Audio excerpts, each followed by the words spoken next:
دوستانو د سعید سافټ ټیکنالوژي یا اس اس ټي چینل در سره سبسکرایب کړئ.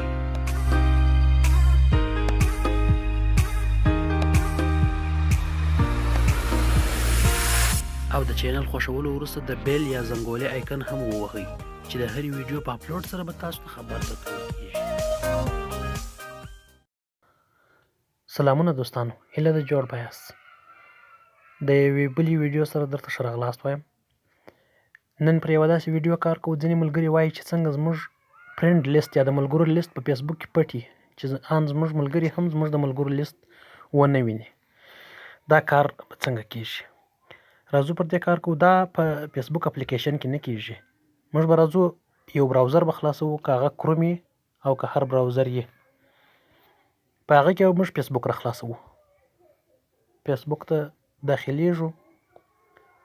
دا فیسبوک کې زما آی ډي ده. راځو پروفایل ته ډایرکټ. پروفایل ته چې رالو، پروفایل چې مو را خلاص کړئ، خپل آی ډي را خلاصوو.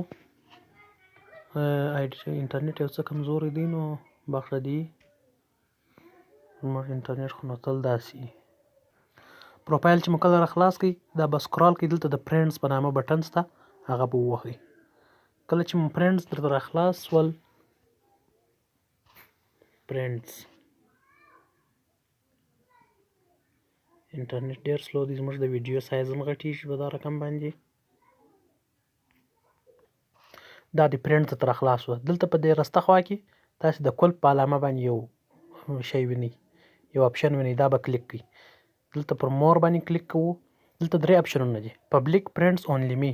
پبلیک دا معنا چې هر څوک ستاسو د ملګرو لیست لیدلی شي، که ستاسو سره ملګری یا نه وي. فرینډز دا معنا چې یوازې زما ملګري زما د ملګرو لیست ویني. او اونلی می یوازې زه دې وینم. ما اونلی می کړی، تاسې هم کوئ.